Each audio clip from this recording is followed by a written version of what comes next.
வெண்மையும் மென்மையும் கைகோர்க்கும் தருணம். கோடையும் குளிர்காலமாகும். Summer special pure cotton Ramraj white shirts.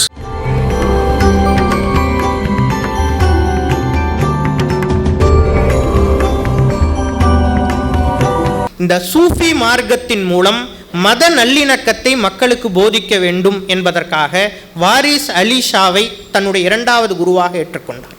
அதற்கு அடுத்து யோக மார்க்கத்தை மக்களுக்கு காண்பித்து கொடுக்க வேண்டும் என்பதற்காக.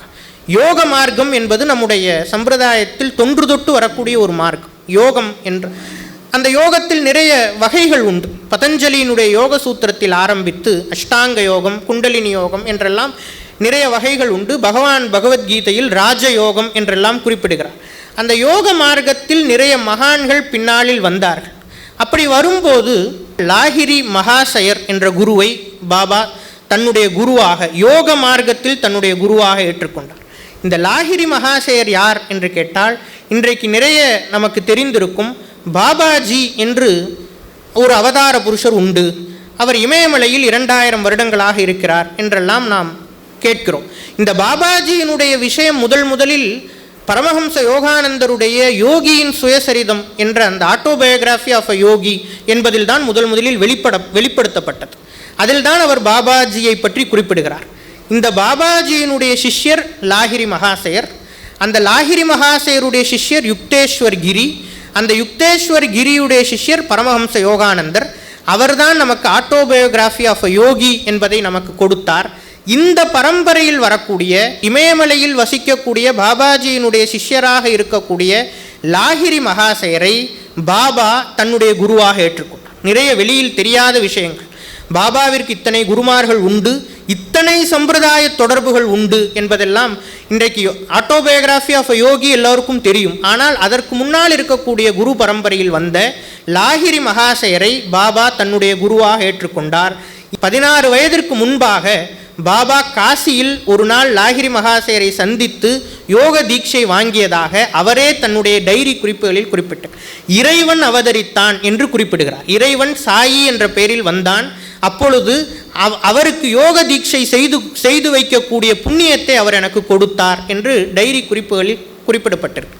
அந்த லாஹிரி மகாசயருடைய பேரன் அவருடைய சமாதிக்கு பின்னால் அந்த டைரி எல்லாம் எடுக்கப்பட்டு அது பின்பு புத்தகங்களாக வெளியிடப்பட்ட பொழுதுதான் நமக்கு பாபாவிற்கும் அவருக்கும் இருக்கக்கூடிய விஷயம் தெரிகிறது. இதில் இன்னொரு விஷயத்தையும் நாம் இந்த இடத்தில் குறிப்பிட்டோம். அதே டைரி குறிப்புகளில் லாஹிரி மகாசயர் சாய்பாபாவை சந்தித்ததை எப்படி குறிப்பிடுகிறாரோ அதே போல் அவருடைய குருவான பாபாஜியை இமயமலையின் குகைகளில் சந்தித்ததை பற்றி ஒரு குறிப்பிடுகிறார். குறிப்பிடுவது என்ன என்றால், அவர் சந்தித்த தேதி முதற்கொண்டு மிகவும் தெளிவாக குறிப்பிட்டிருக்கிறார். என்ன தேதி என்றால், நான் நவம்பர் மாதம் 23ஆம் தேதி என்னுடைய குருவான பாபாஜியை நான் இமயமலை குகைகளில் முதலில் சந்தித்தேன் என்று குறிப்பிடுகிறார். அன்றிலிருந்து டிசம்பர் மாதம் 17ஆம் தேதி வரை அவரோடு நான் இருந்தேன். அதற்கு பின்பு இமயமலையிலிருந்து நீ காசிக்கு போகலாம் என்று அவர் என்னை அனுப்பிவிட்டார். அந்த நாட்கள் நவம்பர் 23 முதல் டிசம்பர் 17 வரை நான் என்னுடைய குருநாதரோடு இமயமலை குகைகளில் வசித்த நாட்கள் என்று அவர் குறிப்பிட்டிருக்கிறார். இதை முதலில் தெரிந்து கொண்ட போது எங்களுக்கு மிகவும் ஆச்சரியமாக இருந்தது. என்ன என்றால், இந்த நவம்பர் மாதம் 23ஆம் தேதி என்பது ஷிரடி பாபாவிற்கு அடுத்த அவதாரமாக வந்த சத்யசாயி பாபா அவதரித்த நாள் நவம்பர் மாதம் 23ஆம் தேதி. அப்படி பாபா தன் 3 குருமார்களை ஏற்றுக்கொண்டு குரு தத்துவத்தினுடைய மேன்மையை நமக்கு காண்பித்து கொடுத்தார். அதற்கு பின்பு பாபாவினுடைய சரித்திரத்தில் நாம் காணக்கூடிய ஒரு முக்கியமான விஷயம், எத்தனையோ சம்பிரதாயங்களினுடைய ஒரு ஒருமைப்பாட்டினுடைய இடமாக பாபா விளங்குகிறார். நாம் வடநாட்டிற்கு போனால் ஒவ்வொரு சம்பிரதாயத்தில் இருக்கக்கூடியவர்களும் பாபாவை சொந்தம் கொண்டாடுவார்கள். சிலர் சூஃபி மார்க்கத்தில் இருக்கக்கூடியவர்கள் பாபா சூஃபி மார்க்கத்தில் வந்த ஒரு மகான் என்று சொல்வார்கள். நாத சம்பிரதாயம் என்று ஒரு சம்பிரதாயம் உண்டு வடநாட்டில். நாம் எப்படி தமிழ்நாட்டில் சித்தர் மரபு வைத்திருக்கிறோமோ, 18 சித்தர்களில் தொடங்கி இந்த சித்தர் மரபு எப்படி நமக்கு வருகிறதோ அதே போன்று கிட்டத்தட்ட அதே போன்ற ஒரு அமைப்பு வடநாட்டிலும் இருக்கிறது. அதற்கு நாத சம்பிரதாயம் என்று பெயர்.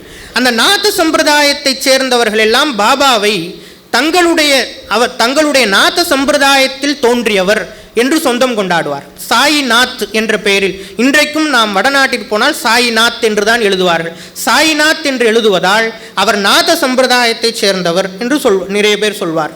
அத்வைத சம்பிரதாயத்தைச் சேர்ந்தவர்கள் பாபா போதித்ததெல்லாம் அத்வைதத்தை தானே போதித்தார், அதனால் அவர் எங்களுக்கு சொந்தம் என்று சொல்வார்.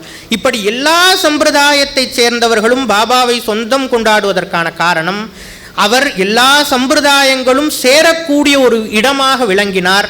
அவர் எந்த தத்துவத்திற்கும் எந்த சம்பிரதாயத்திற்கும் உட்படாமல் அதிலெல்லாம் விலகியே இருந்தார். ஆனால் அவரிடம் எல்லா சம்பிரதாயங்களும் எல்லா தத்துவங்களும் அவரிடம் காணப்பட்டன. சில நேரங்களில் பாபாவுடைய தத்துவத்தை பார்த்தால் பக்தியை சொல்லும் போது துவைத தத்துவத்தை காண்பித்து கொடுப்பார். சில நேரங்களில் விசிஷ்டாத்வைத தத்துவத்தை காண்பித்து கொடுப்பார். உயர்ந்த ஞானத்தை காட்டும் போது அத்வைத தத்துவத்தை காண்பித்து கொடுப்பார். பாபாவினுடைய உருவ அமைப்பை பார்த்துவிட்டு இஸ்லாமிய சம்பிரதாயத்தோடு தொடர்பு படுத்தி இவர் சூஃபி மார்க்கத்தைச் சேர்ந்தவர் என்று சொல்வது வழக்கம். ஆனால் பாபா அவர் வாழ்ந்த துவாரகமாயில் நாம் மிகவும் புனிதமாக கருதக்கூடிய அக்னி குண்டத்தையும் துனி என்று அதற்கு பெயர், துளசி மாடத்தையும் வைத்திருந்தார். அது மட்டுமல்ல, தினமும் அங்கே வேத கோஷம் நிகழ்ந்தது, தினமும் பஜனைகள் நிகழ்ந்தது. இதெல்லாம் பாபா அங்கே நிகழ்த்தி கொண்டிருந்தார். எனவே இதையெல்லாம் பார்க்கும்போது யாராலும் அவருடைய ஒரு அடையாளத்தை கண்டுகொள்ள முடியவில்லை. இன்னொன்று, பரபிரம்மத்தினுடைய ஒரு லட்சணமே நம்மால் அடையாளம் காணப்பட முடியாது. பரபிரம்மத்தை சொல்லும்போது அப்பிரமாணம் என்று சொல்வது வழக்கம். எந்த ஒரு பிரமாணத்தை வைத்து, ஒரு அளவுகோலை வைத்து, ஒரு அடையாளத்தை வைத்து நாம் பரபிரம்மத்தை அளந்து விட முடியாது. அதற்கு ஒரு இலக்கணமாக பாபா தன்னுடைய வாழ்க்கை அமைத்து கொண்டார். எந்த அளவுகோலுக்குள்ளும் எந்த அடையாளத்துக்குள்ளும் அவர் தன்னை உட்படுத்தி கொள்ளவில்லை. ஆனால் எல்லா அடையாளங்களும் எல்லா அளவுகோலும் அவரிடம் இருந்தது.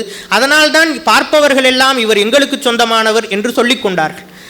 பாபாவினுடைய இன்னொரு விஷயத்தையும் நாம் பார்த்தால், அவர் வைத்திருந்த அந்த அக்னி குண்டம், அதற்கு துனி என்று பெயர். அதற்கடுத்து அவர் ஒரு தண்டம் வைத்திருப்பார். அந்த தண்டத்திற்கு சட்கா என்று பெயர். அதற்கடுத்து அவர் ஒரு கருவி வைத்திருப்பார். அதை நாம் இடுக்கி என்று சொல்லுவோம். சமையலில் உபயோகிக்கப்படக்கூடிய ஒரு கருவி போல் இருக்கும். அந்த இடுக்கி என்ற அந்த கருவிக்கு சும்டா என்று பெயர். இந்த அடையாளங்கள் எல்லாம் வடநாட்டில் இருக்கக்கூடிய சித்தர் மரபாகிய நாத சம்பிரதாயத்தைச் சேர்ந்தவர். இந்த நாத சம்பிரதாயத்தைச் சேர்ந்தவர்கள் இந்த அடையாளங்களை எல்லாம் வைத்திருக்க வேண்டும். இதெல்லாம் பாபாவிடம் இருந்தது. அதனால் தான் எல்லோரும் அவரை நாத சம்பிரதாயத்தைச் சேர்ந்தவர் என்று சொன்னார். அதேபோல் காலை நேரத்தில் அவர் யாருக்கும் புரியாத சில விஷயங்களை செய்வார். அப்படி அவர் செய்யும்போது அவர் அடிக்கடி உபயோகிக்கக்கூடிய ஒரு மந்திரம் உண்டு. அந்த மந்திரம் சம்ஸ்கிருதத்தில் இல்லை. அந்த மந்திரம் அனல் ஹாக் என்ற மந்திரம். அனல் ஹாக் என்றால் அரேபிய மொழியிலும் பெர்ஷிய மொழியிலும் இருக்கக்கூடிய ஒரு மந்திரம். இந்த மந்திரத்திற்கு ஈடாக நம்முடைய சம்பிரதாயத்தில் காண்பிக்க வேண்டும் என்றால் அரேபிய மொழியில் சொல்லக்கூடிய அனல் ஹாக் என்பது நம்முடைய உபனிஷதங்கள் சொல்லக்கூடிய அகம் பிரம்மாஸ்மி என்ற மந்திரம். இந்த மந்திரத்தை தான் பாபா அடிக்கடி சொல்லிக்கொண்டே இருப்பார். அதுபோல் யாராவது அவரிடம் ஆசி பாபாவை அணுகினால் அவர்களுக்கு ஆசி வழங்கும் போது பாபா நாராயணா நாராயணா என்று சொல்வார். எனவே யாராலும் கண்டுபிடிக்க முடியவில்லை. அரேபிய மந்திரத்தை சொல்கிறார், நாத சம்பிரதாயத்தைச் சேர்ந்தவர் போல் இருக்கிறார், பின்பு நாராயணா என்று சொல்கிறார். தன்னுடைய பக்தருக்கு சிவலிங்கத்தை கொடுத்து நீ சிவபூஜை செய் என்று சிவலிங்கத்தை கொடுத்தார். இன்னொரு பக்தருக்கு விஷ்ணு சகஸ்ரநாமத்தை கொடுத்து இந்த விஷ்ணு சகஸ்ரநாமம் என்னுடைய இருதயத்துக்கு நிகரானது, இதை நீ படி என்று கொடுத்தார். எனவே அவரவர்களுக்கு அவரவர்கள் வழியில் அவர் எத்தனையோ அருள் புரிந்தார். அதையெல்லாம் பார்த்தவர்கள் ஒருவேளை இவர் சூஃபி மார்க்கத்தைச் சேர்ந்தவராக இருப்பாரோ என்று நினைத்தார். இந்த அனல்ஹாக் என்ற மந்திரத்தை பற்றி சொல்லும்போது, இந்த மந்திரம் முதலில் அரேபியாவில் இருக்கக்கூடிய அல் மன்சூர் என்ற ஒரு மகானால் தான் இது சொல்லப்பட்டது. அந்த அல் மன்சூர் என்பவர் சூஃபி மார்க்கத்தில் மிக உயர்ந்த ஒரு நிலையில் இருக்கக்கூடியவர். ஆனால் பின்னாளில் அவர் அனல் ஹாக் நானே இறைவன் என்று சொன்னதற்காக அவர் பின்னாளில் தண்டிக்கப்பட்டார். அந்த மகானை பற்றி யாருமே தெரியாத காலகட்டத்தில் பாபா ஷிரிடி என்ற அந்த குக்கிராமத்தில் இந்த மந்திரத்தை சொல்லிக் கொண்டிருப்பார். அதுபோல பாபாவிற்கும் இந்த சம்பிரதாயங்களுக்கும் எவ்வளவோ தொடர்புகள் உண்டு. எங்கோர் மிக அதிக தூரத்தில் இருக்கக்கூடிய தேம்பே சுவாமி என்ற ஒரு மகான், அவர் ஒரு அத்வைத சந்நியாசி. அவர் தத்தாத்திரேய சம்பிரதாயத்தில் வரக்கூடிய ஒரு அத்வைத சந்நியாசி. அவர் பாபாவை என்னுடைய மூத்த சகோதரர் என்று குறிப்பிடுவார். அதேபோல் தாஜுதீன் பாபா என்று ஒரு மகான் இருந்தார். அவர் சூஃபி மார்க்கத்தைச் சேர்ந்தவர். அவர் பாபாவை தன்னுடைய மூத்த சகோதரர் என்று குறிப்பிடுவார். வெங்கையா சுவாமி என்று ஆந்திர மாநிலத்தில் ஒருவர் இருந்தார். அவர் பாபாவை குறிப்பிடும்போது என்னுடைய மூத்த சகோதரர் என்று குறிப்பிடுவார். இப்படி பார்த்தால் எல்லா மகான்களும் கூட அவரை ஒரு மூத்த சகோதரராக, தங்களுக்கெல்லாம் ஒரு முன்னோடியாக அவர்கள் பார்த்தார்கள். ஏனென்றால் மகான்களுடைய, இன்றைக்கு நாம் பார்த்தால் எங்கெல்லாம் மகான்களுடைய வழிபாடு நடக்கிறதோ அங்கேயெல்லாம் ஏதோ ஒரு வகையில் பாபாவினுடைய வழிபாடும் சேர்ந்தே நிகழ்கிறது. நிறைய இடங்களில் பாபாவினுடைய கோயில்களிலேயே நாம் எத்தனையோ மகான்களுடைய படங்களையும் சேர்த்து பார்க்கிறோம். இதையெல்லாம் பார்க்கும்போது எல்லா மகான்களும் சேரக்கூடிய ஒரு இடமாகவும் பாபா விளங்கினார். எல்லா சம்பிரதாயங்களும் சேரக்கூடிய இடமாகவும் பாபா விளங்கினார். மத நல்லிணக்கத்திற்கான ஒரு இடமாக பாபா விளங்கினார்.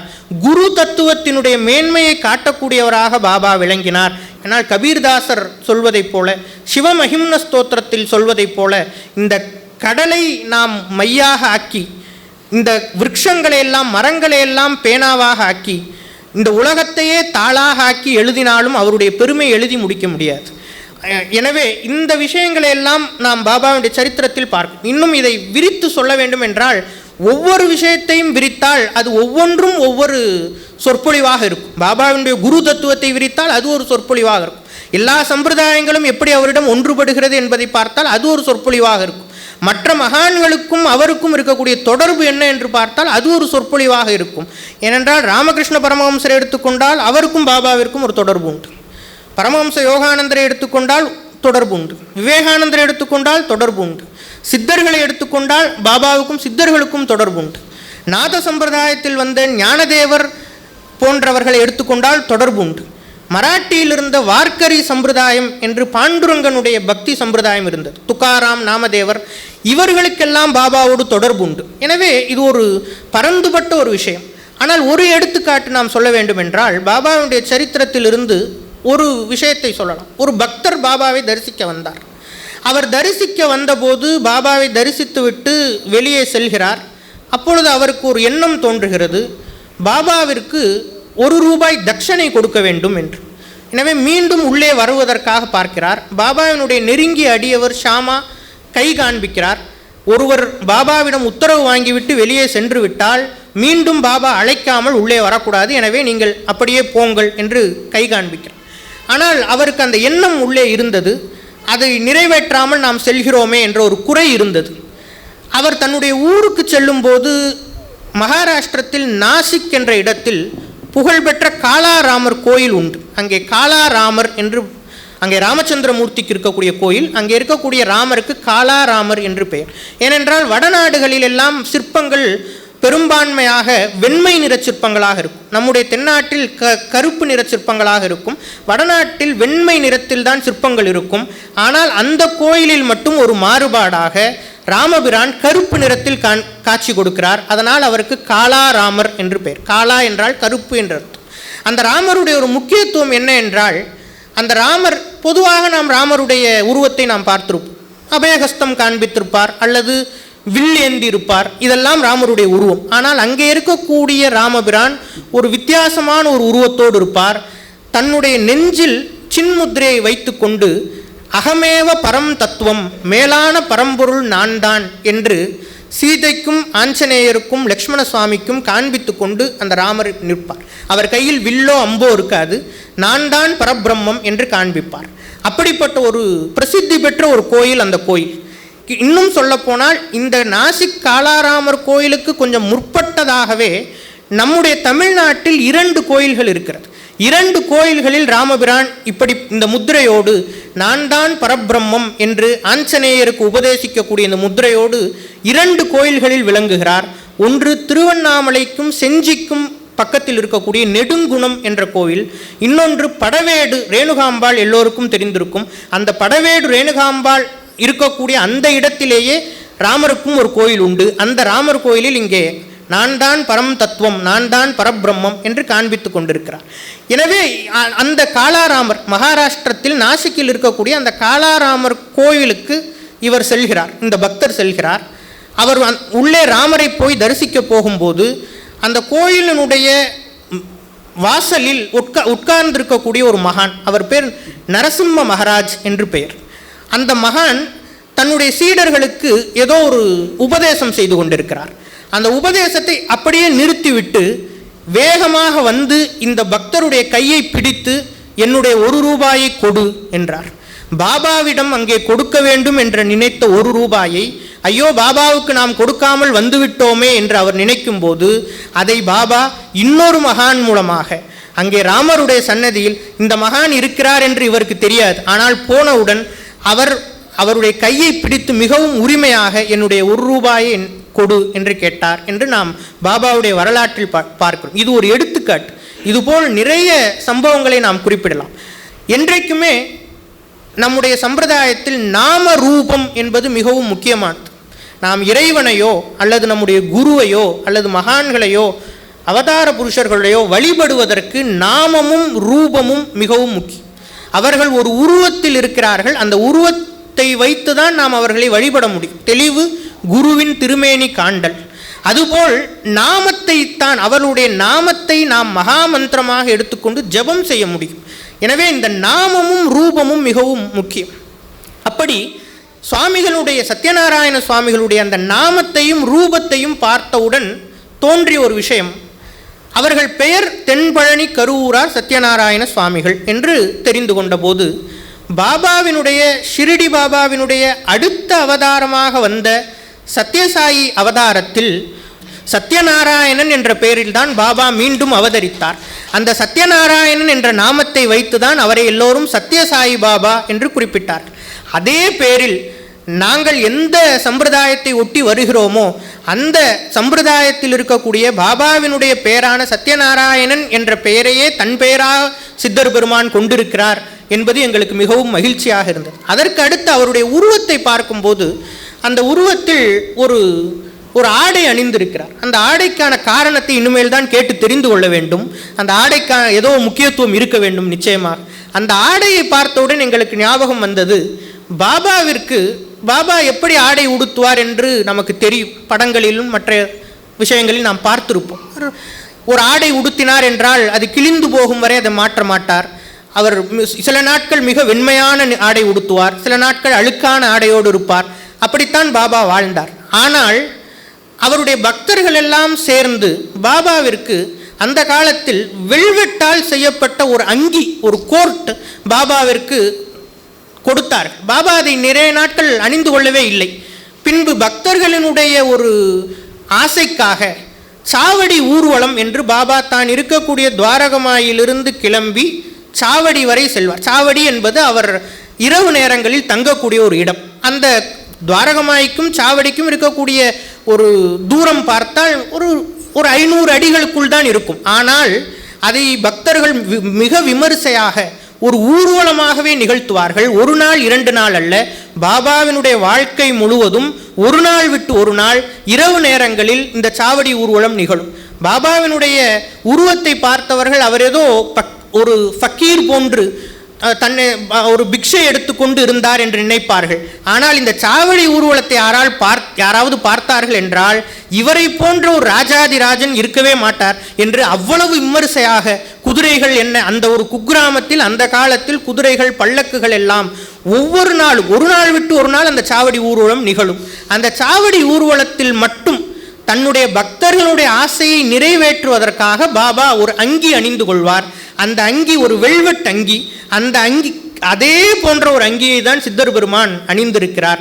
அதை பார்த்தவுடன் எங்களுக்கு பாபாவினுடைய பெயரைத்தான் கொண்டிருக்கிறார், பாபா அணிந்த ஆடையை அணிந்திருப்பதால் பாபாவினுடைய நாம ரூபத்தைத்தான் இங்கே சித்தர் பெருமானும் கொண்டிருக்கிறார் என்பதை நினைத்து நாங்கள் மிகவும் மகிழ்ச்சி அடைந்தோம். இன்றைக்கும் ஷீரடியில் நாம் சென்றால் பாபா அணிந்த அந்த அங்கியை நம்மால் பார்க்க முடியும். இன்றைக்கும் ஷீரடியில் அது இருக்கிறது, வைத்திருக்கிறார்கள். நாம் அதை தரிசிக்க முடியும். எனவே அந்த வகையில் தன்னுடைய சொரூபமாகவே விளங்கக்கூடிய சத்யநாராயண சுவாமிகளுடைய சன்னிதானத்தில் பாபாவினுடைய பொற்பாதங்களை வணங்கி, இங்கே எழுந்தருள் இருக்கக்கூடிய சத்யநாராயண சுவாமிகளுடைய பொற்பாதங்களை வணங்கி, எங்களுடைய குருநாதருடைய பொற்பாதங்களை வணங்கி நிறைவு செய்கிறோம். ஓம் நமோ பகவதே சாய். ஹர நம பார்வதி பதயே ஹர ஹர மகாதேவா. வீடியோ உங்களுக்கு பிடிச்சிருந்தா லைக் பண்ணுங்க, கமெண்ட் பண்ணுங்க, ஷேர் பண்ணுங்க, சப்ஸ்கிரைப் பண்ணுங்க. அதோட மறக்காம பெல் ஐக்கனையும் கிளிக் பண்ணுங்க. வெண்மையும் மென்மையும் கைகோர்க்கும் தருணம், கோடையும் குளிர்காலமாகும். Summer special pure cotton Ramraj white shirts.